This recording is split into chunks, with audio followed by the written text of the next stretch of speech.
खुदा दे खूबसूरत नाच ਤੁਹਾਨੂੰ ਸਲਾਮ ਪਹੁੰਚੇ। ਮੈਂ ਨਵੀਦ ਮਸੀਹ ਬੜੀ ਜ਼ਰੂਰੀ ਐਪਲੀਕੇਸ਼ਨ ਦਰਖਾਸਤ ਤੁਹਾਡੇ ਸਾਰਿਆਂ ਦੇ ਅੱਗੇ ਸਾਂਝੀ ਕਰਨ ਲੱਗਿਆ। ਕਿਸੇ ਨੂੰ ਵੀ ਸ਼ੌਕ ਨਹੀਂ ਹੁੰਦਾ ਕਿ ਸਾਹਮਣੇ ਕੈਮਰੇ ਦੇ ਆ ਕੇ ਤੇ ਆਪਣੀ ਗੱਲ ਤੁਹਾਡੇ ਸਾਰਿਆਂ ਸਾਹਮਣੇ ਸ਼ੇਅਰ ਕਰੇ, ਲੇਕਿਨ ਕੁਝ ਪ੍ਰੋਬਲਮ, ਕੁਝ ਐਸੀ ਪਰੇਸ਼ਾਨੀਆਂ ਹੁੰਦੀਆਂ ਨੇ ਕਿ ਸਾਰਿਆਂ ਦੇ ਸਾਹਮਣੇ ਆ ਕੇ ਰਿਕਵੈਸਟ ਕਰਨੀ ਪੈਂਦੀ। ਇਸ ਬੇਟੀ ਨਤਾਸ਼ਾ ਦੀ ਸ਼ਾਦੀ ਹੈ 15 ਤੇ 16 ਤਰੀਕ, 8ਵੇਂ ਮਹੀਨੇ ਦੀ 15-16 ਤਰੀਕ ਨੂੰ ਬੇਟੀ ਦੀ ਸ਼ਾਦੀ ਹੈ।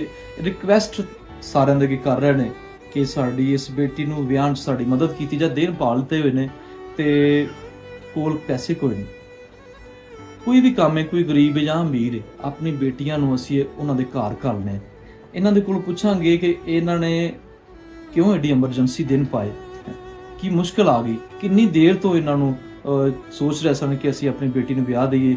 ਤੇ ਇਸ ਟਾਈਮ ਮੈਂ ਸ਼ੇਹੂਪੁਰ ਦਾ ਇਲਾਕਾ ਹੈ ਜਿੱਥੇ ਇਸ ਫੈਮਿਲੀ ਦੇ ਵਿੱਚ ਆਇਆ, ਮਸੀਹੀ ਫੈਮਿਲੀ ਹੈ।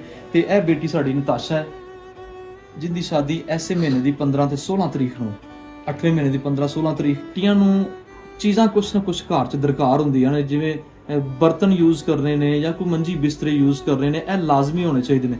ਲੇਕਿਨ ਇਸ ਟਾਈਮ ਆਸਿਫ ਭਾਈ ਔਰ ਬਾਜੀ ਸਾਡੇ ਅੱਗੇ ਰਿਕੁਐਸਟ ਕਰ ਰਹੇ ਨੇ, ਅਸੀਂ ਜ਼ਰੂਰ ਇਹਨਾਂ ਦੀ ਵੀ ਗੱਲ ਸੁਣਾਂਗੇ। ਹਾਂਜੀ ਬਾਜੀ, ਕੁਛ ਸਾਡੇ ਨਾਲ ਗੱਲ ਸ਼ੇਅਰ ਕਰੋ। ਮੈਂ ਇਸ ਟਾਈਮ ਤੇ ਬਹੁਤ ਮਜਬੂਰ ਹਾਂ। 2 ਸਾਲ ਤੋਂ ਬੱਚੇ ਦੀ ਮੰਗਣੀ ਕੀਤੀ ਹੋਈ ਹੈ, ਹਾਂ ਲੇਕਿਨ ਮੈਂ ਕਹਿੰਦੀ ਸਾਂ ਮੈਂ ਕੁਛ ਹੋਵੇ ਤੇ ਮੈਂ ਬੱਚੇ ਦੀ ਸ਼ਾਦੀ ਕਰਾਂ ਅੱਛੇ ਤਰੀਕੇ ਨਾਲ।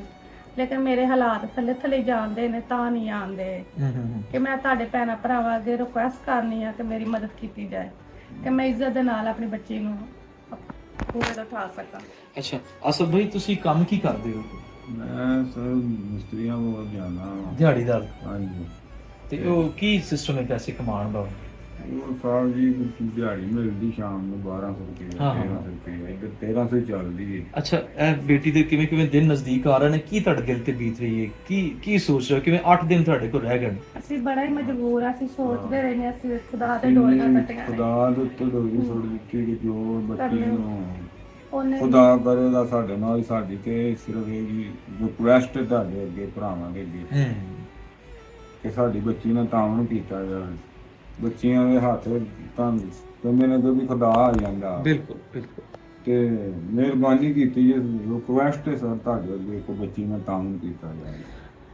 ਅੱਛਾ, ਇਹ ਇੱਕ ਮਾਂ-ਬਾਪ ਸਾਡੇ ਸਾਰਿਆਂ ਦੇ ਅੱਗੇ ਰਿਕੁਐਸਟ ਕਰ ਰਹੇ ਨੇ ਕਿ ਅਸੀਂ 2 ਸਾਲਾਂ ਤੋਂ, ਬਾਜੀ ਕਹਿ ਰਹੀ 2 ਸਾਲਾਂ ਤੋਂ ਅਸੀਂ ਮੁਸਲਸਲ ਕੋਸ਼ਿਸ਼ ਕਰ ਰਹੇ ਸਾਂ ਕਿ ਹਾਲਾਤ ਅੱਛੇ ਹੋ ਜਾਣ ਤਾਂ ਕਿ ਅਸੀਂ ਆਪਣੀ ਬੱਚੀ ਨੂੰ ਕੁਝ ਦੇ ਕੇ ਉਹਦੇ ਘਰ ਘੱਲ ਸਕੀਏ, ਲੇਕਿਨ ਹਜੇ ਤੱਕ ਕੁਝ ਨਹੀਂ ਹੋ ਸਕਿਆ।